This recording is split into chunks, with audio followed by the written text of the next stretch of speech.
Yeah, this is it. We're live. All right, we're live. This is what are we calling this episode 0 of Episode zero of Explorers Radio. okay, so do you want to tell the audience a little bit about what the concept is, where we're trying to go with this? Yeah, so this is supposed to be a podcast which enables myself, you, and other people that come on to talk about themselves, their experiences, and how they got to where they are, where they want to go, their hobbies, views on things. It's pretty much an outlet for intertwining their passions and how that relates how they relate to the world around them through that. And so he told you a little bit about what this podcast is designed to be, but it's important to know like where we came from and how this came about. So I run a videography page called Nick Edition. That's promotional by nature. It started around the end of high school, and Dallas and I both got interested in videography around the same time. I decided to take a route that was designed to give people exposure and, really invest in the promotional side, as I mentioned, of videography. So that looked like day in the life videos, um, interviews with those people. I would sit down and hear their story, try to broadcast it, give them a free platform to spread their passion and talent. And eventually it grew a little larger, and I was able to establish a Facebook page, YouTube page after that initial Instagram page. And I'm actually working on a website right now. So it's really grown. And Dallas, do you want to tell everybody a little bit about your videography outlet?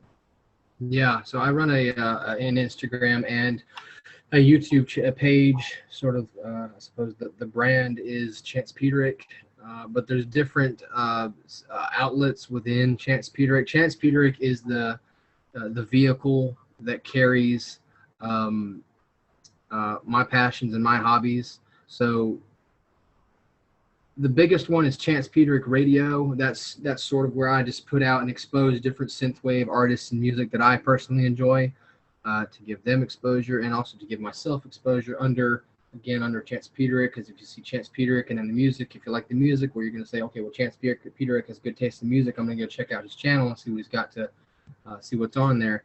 And I make my own videos too. There's Chance Peterick Radio, Chance Peterick Productions, Chance Peterick Photography, and now we have for Nick Edition and Chance Peterick. This is sort of a collab project between Chance Peterick and Nick Edition, which is Explorers Radio. And so what I essentially do is I make videos and I make music videos. I take clips from movies and put them together to make music videos. I'll have trips that Nick and I have taken or things that I've done throughout my life, and I'll put music to that. I make music. I enjoy making synthwave and 80s pop, and that's something that I've been very passionate about for my whole life, really. Um, didn't really start to get interested into actually producing material until a few years ago, about 4 or 5 years ago, and I bought a camera, and that's when things really took off because I was able to make my own projects, actual projects, and whether they be big or small to somebody else, they're big to me.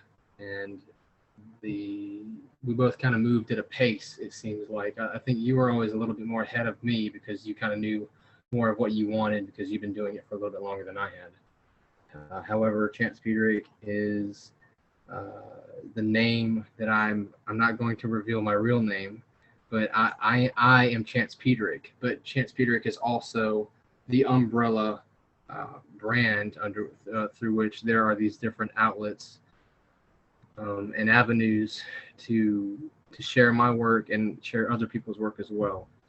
And the Instagram and the YouTube are the main page. Those are the only platforms that I use to pull this thing along. The YouTube channel is the main vehicle. The Instagram was supposed to be it's supposed to complement the YouTube channel. It gives you previews to full length videos on the channel. And that's it, really. I mean, the biggest thing is that it's mainly a video production / music vehicle.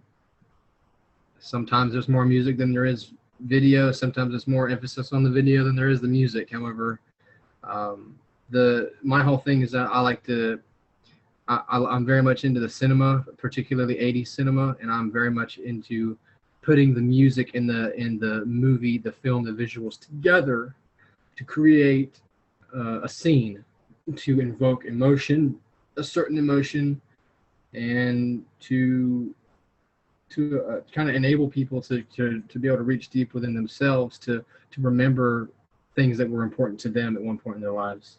Because, your youth is something that you tend to, people say you always look back with rose tinted glasses, but I guess that's kind of the whole point, because you enjoyed it and you still enjoy thinking about it, but you always wish it could come back, but you can't go back. And that's part of the whole elusive beauty of nostalgia, is that you want to return to a place that you never can. But while you're remembering it, sometimes almost like you're still there because you have a piece of it inside of you. And excuse me, do you want to explain a little bit about how we started off and kind of how Explorers is I guess, like, moniker or label that kind of describes like our journey together as well, like, kind of coming to synthwave, going through various subgenres of music together, like you said, cinema. How did that come about? Like, how did we meet? Like, what was that story like?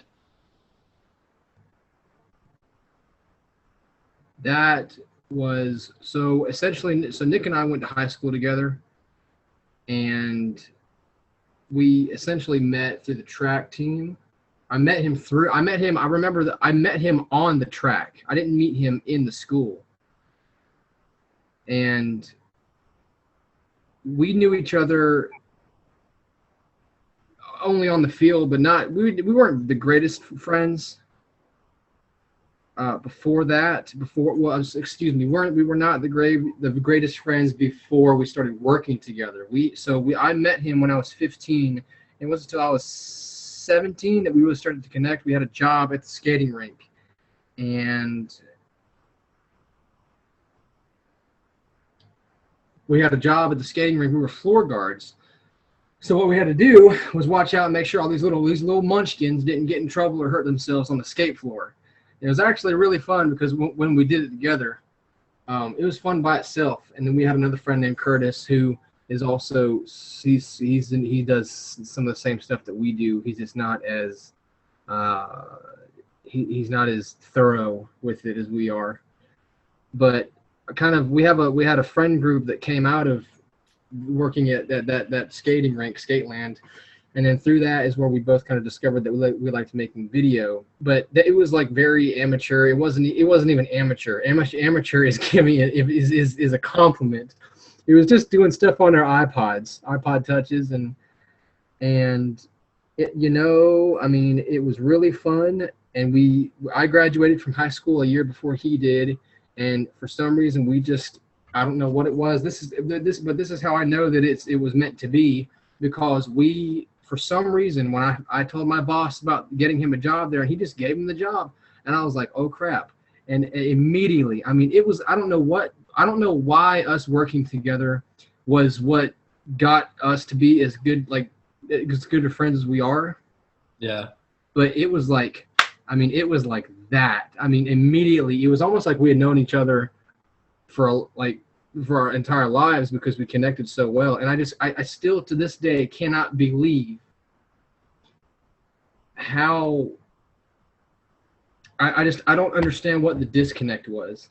I think some of it was that since I only really saw you pretty much exclusively on the field. Mm-hmm. I mean, there were a few times where we talked in school that I can recall, a couple of conversations, but it was never what it is now, or Yeah, at least exactly. it wasn't even what it was 3 4 years ago.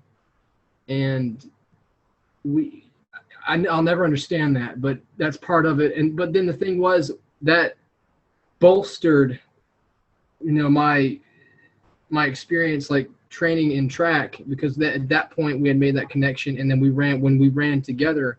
For me, that's when it was the best that it ever was, because we had kindled that friendship, and we had that spark between us, and then we had that on the field, and we were able to play off of each other a little bit. And because we ran the same event, we ran the 400. That was kind of our thing. Where, I mean, it was something that I did and that he happened to also do. But I remember I was more excited to run that, because so I would try to, sometimes I couldn't run in the same heat with him, because some of the meets that were a little more serious towards the end, you had to run in the slower heat if you were one of the slower guys. And I was one of the slower guys. But I always tried to run in his heat because I just like racing with him. And it was fun. And then so you went to college, and in that period where you were in college was when we both really discovered ourselves as artists. And then that's how we got to where we are now. And there's been a lot of projects and things that we've worked on together, and they're not professional by any means, but they're stuff that to us has been very important, and I think they've been developmental in getting us to where we are now, because we have a certain skill level that we didn't have before. Yeah. No, you're definitely right.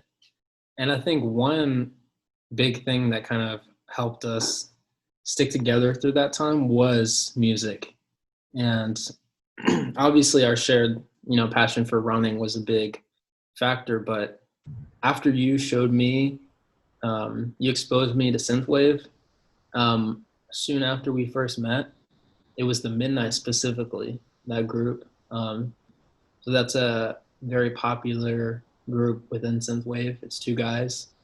They do a lot of kind of nostalgic 80s type music. But it's very powerful. It's um, very strong.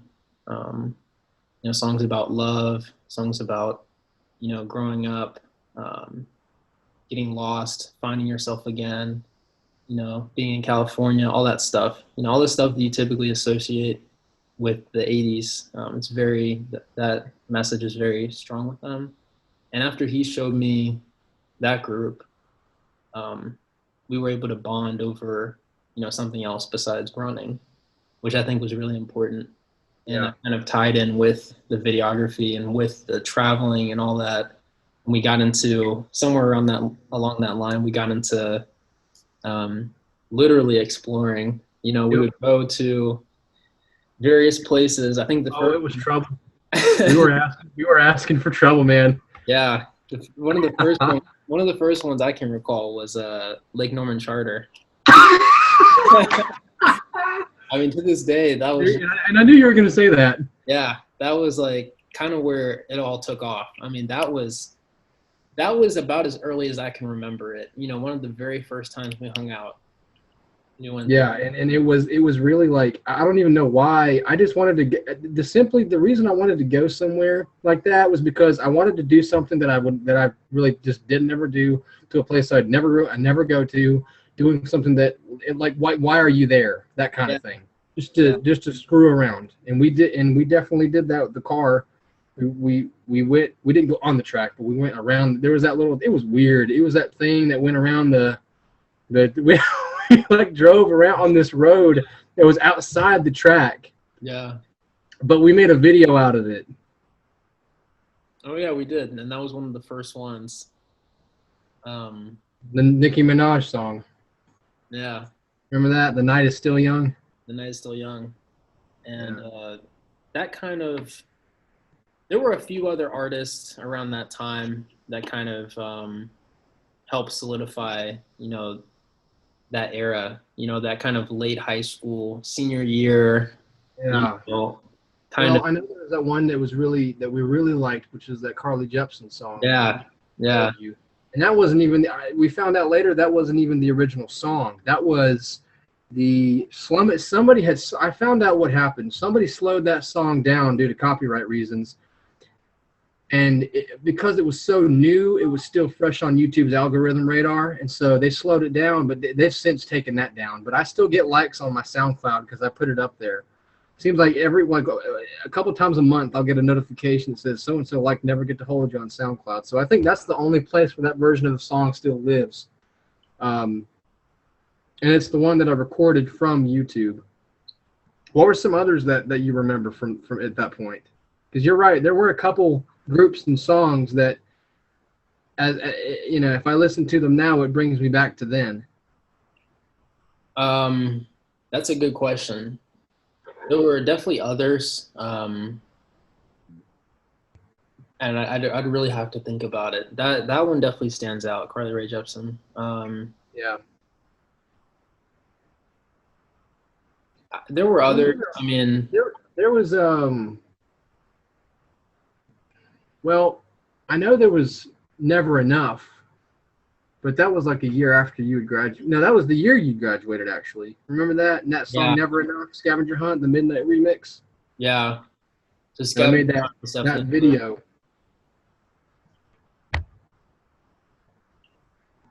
I think there were just pop songs here and there that kind of, caught our eye. I don't know if there were, now that I think about it, particular artists that we listened to more than others. There were songs, though, yeah. But I think even as early as then, you had showed me Michael Oakley. Yeah. And so that was one that kind of, and that isn't something that really grew on me until more recently. So there was a lot of synthwave artists back then, Time Cop, 1983, FM, what is that one? FM FM 84. FM 84, Yeah, I remember you said something, you liked that one song that was called Tears at one point. Yeah. Mm-hmm. Yeah. So there were a lot of synthwave artists that were definitely contributing to that time. And, yeah, the Lake Norman Charter thing was just the beginning. I mean, we thought that was crazy at the time. Oh, yeah. And it was, but we had no idea. We really didn't. I mean, we went to all sorts of places and did all sorts of things. I mean, we climbed cranes, we climbed like a water tower. Got lost in Los Angeles, Griffith Park, in the middle of the night. I mean, all sorts of stuff.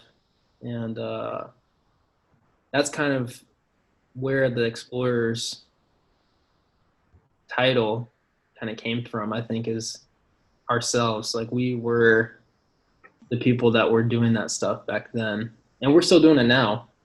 But I mean, like, it was you and I that started all that, I can't think of anybody else that back at that time that I was doing that stuff with, that I was going to these places and, we were listening to music while we were, on top of something, whether it be some sort of like little mountain area or, a little crane type thing. I mean, yeah, it was always something that had to do with the landscape. We were able to get a good view. I remember specifically when we went on that one trip to the quarry, and that was good. That was a good one. We went twice, but the first time there's something about being up there at night, with the lights, and it just, because the second time that we went, I'll be honest with you, I didn't feel that same. I mean, I felt like, part of the fun and when you do stuff like that is the fact that you're not supposed to be there, and that's why you like being there. I didn't feel that as much the second time we went, but because it was during the daylight, if we would have got, we were running, we didn't care. We were running around up on top of that big hill. So people saw us, I'm sure. But that first time when we went at night, that was fun because we didn't know who was out there. They didn't know we were out there. We saw people walking around on the steel mill and all that stuff, and there were cars, and I know I have this one picture of you where you're looking out and you can see the sky. It's one of my favorite pictures, where it's on my Instagram actually, and it was, I think the actual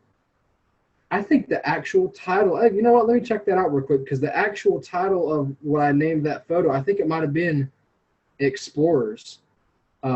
But anyways, I do recall that being a really fun one. And then another one that I really enjoyed was whenever we did that.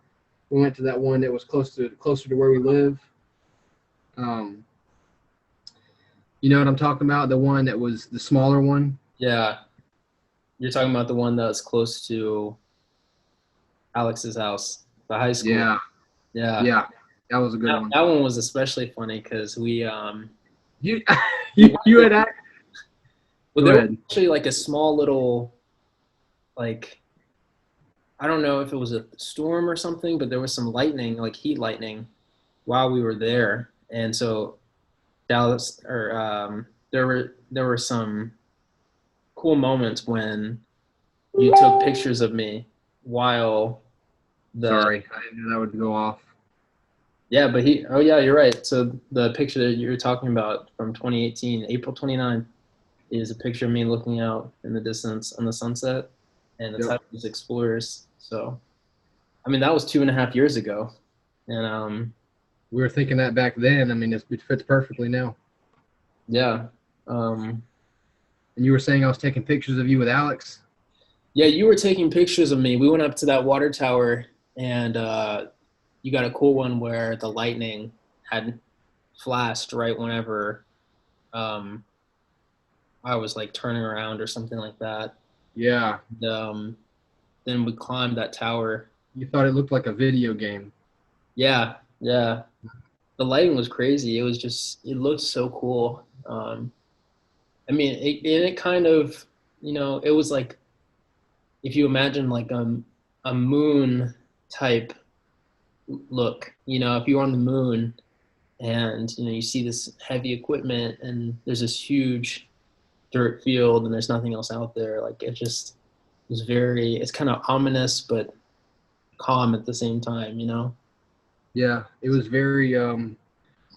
It's just it was interesting to do that because driving past it every day, you don't think about it, but then when you go there, and it's at night and there's a storm, you kind of think to yourself like, I'm probably in slight danger right now, but we did it because we knew that we were not going to get hurt and we were being safe about it. Yeah. Cannot disclose the location of any of these places, but we did it and it was fun. It was fun.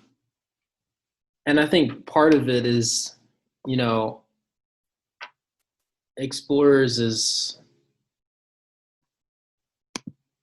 a title that we kind of accept for ourselves. But I think the better word that we would like to use is like, brothers. Like you and I are brothers.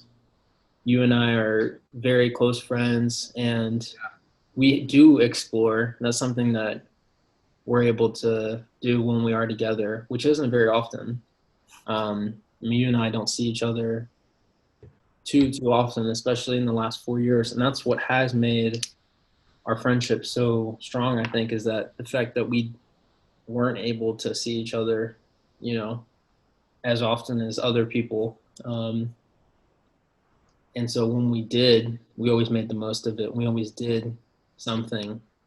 Yeah, Like back got when to go we big. were in high school. Yeah, we always kind of, we always tried to hold on to our youth in that sense. Always do something fun. Yeah, Always try to get into a little trouble and yep.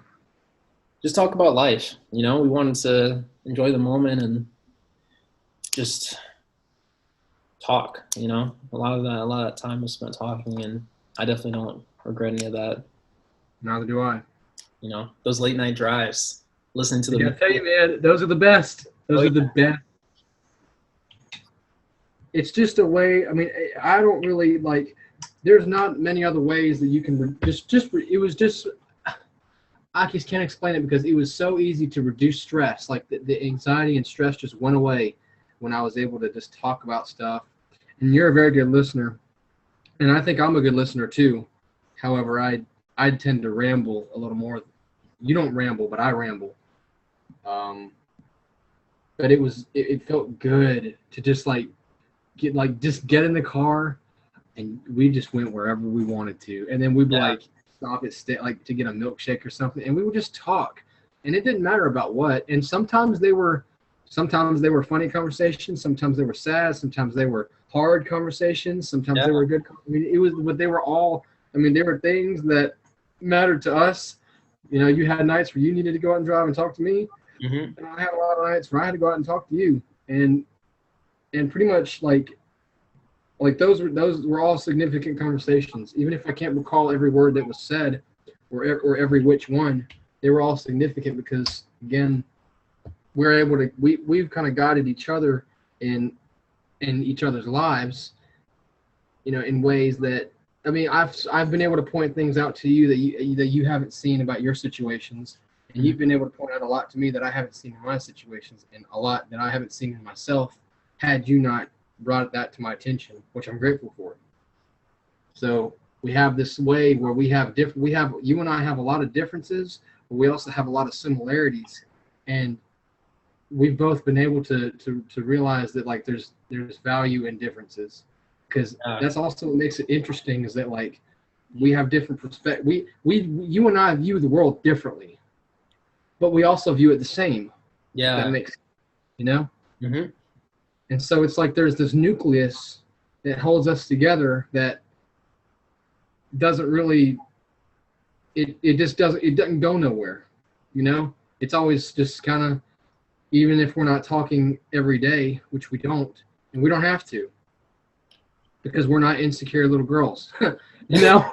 But the thing is, it's the relationship has matured to the point where we know that this is, neither of us are going anywhere. So Yeah, I think you put it best. And yeah, I think in closing, episode 0, we just want you to know that we're going to talk about a lot of different topics. We're hoping that this can be a pretty regular thing, you know, shoot on or record on Sundays, you know, maybe drop the next episode the following weekend or something like that. yeah, But try to find some, like, you know, regularity in how we're doing this. And for the people that do want to listen and follow along, you know, um, we just want to be entertaining and share our experiences and, you know, perspectives with you guys, and hopefully have some people on. You know, we have a few people we've already thought of that we would like to bring onto the podcast, and, you know, we could have some real fun with this. So yeah, oh, yeah, I completely agree. you have I any think, words of I think closing? this is well, I think this is a good opportunity for us to expand our mentally as well, Mm-hmm. to see what other people have to say about certain things, because you don't have to be in our circle to be on this thing. It's anybody from anywhere that does anything, uh, and I'm interested to see what kind of crowd this is going to attract, and you know, I'm sure there's going to be a lot of crazy things we're going to talk about on here. But that we'll talk about them, and it'll be a productive conversation. Yeah, 100%. So we can't wait for you to join us, and we'll see you on the next one. That'll be our official first episode. So stay tuned. Stay tuned.